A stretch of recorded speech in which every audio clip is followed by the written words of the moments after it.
Welcome to Analysis of Sci-Fi. I'm your host. Today I'm talking about the newest Star Trek series, Strange New Worlds, with the first two episodes, Strange New Worlds and Children of the Comet. Strange New Worlds is the meat and butter of Star Trek storytelling of the original series, which is one of the meat and butters, meat and potatoes of the Star Trek original series storytelling. Before I get about that, I'm going to explain to you the premise of Strange New Worlds. Strange New Worlds is a prequel to the original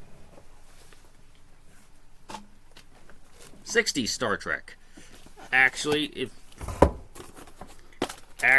is a direct successor to the original pilot, The Cage. I had to look up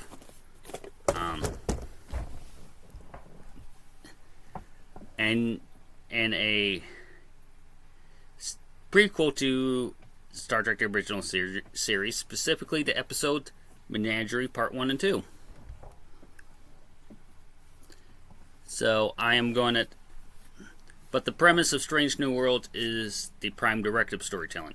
If you don't know what that is, it's the rule in Star Trek saying you should not interfere with other worlds, especially if they're below a certain technological threshold. Meaning, if they don't have warp drive, which Star Trek has, the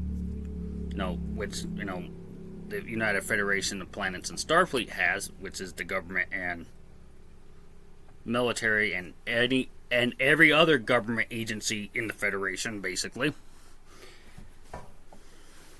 on the federal level. Anyways,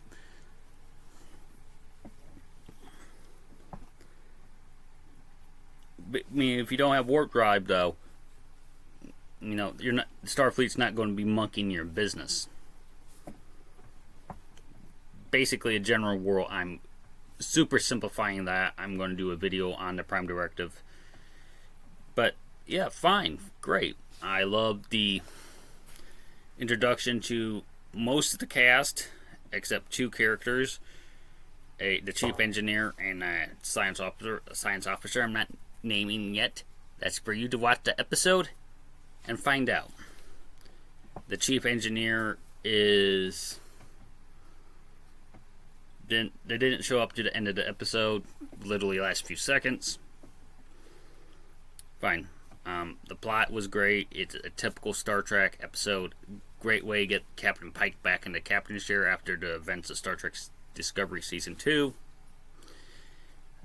And it's a great idea about a prime directive, and it feels like a TOS, Star Trek the Original Series like story, without being Star Trek the Original Series. Great. Episode 2, Children of the Comet, it's a horror-centric episode. She's unsure of herself. She went to this dinner party with the rest of the crew, senior staff mostly, and Captain Pike asks her the classic interview question: what are you going to do in 10 years? Where do you see yourself in 10 years?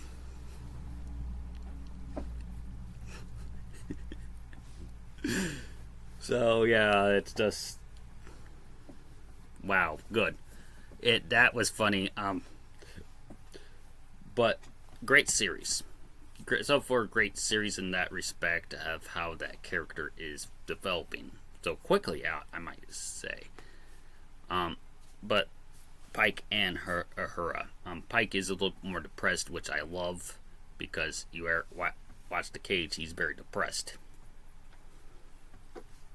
And I think Discovery hinted at that also before what he found out to know. Watch Star Trek Discovery Season 2 also. But there's this comet heading to this planet. Turns out there's, it's going to hit. They're doing scans, and they find out there's a building on it, and they think it's a spaceship.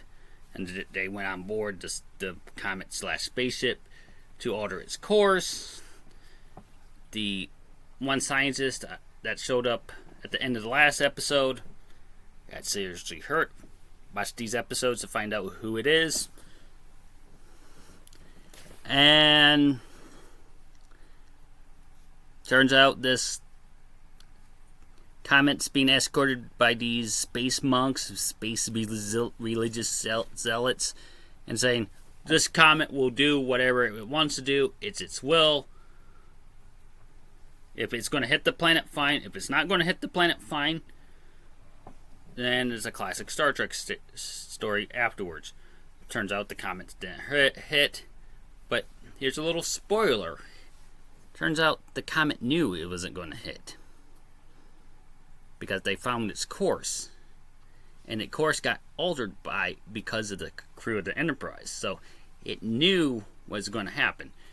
So some people are going to say there's a god. Some people are going to say there's this, that, time travelers, alternate reality.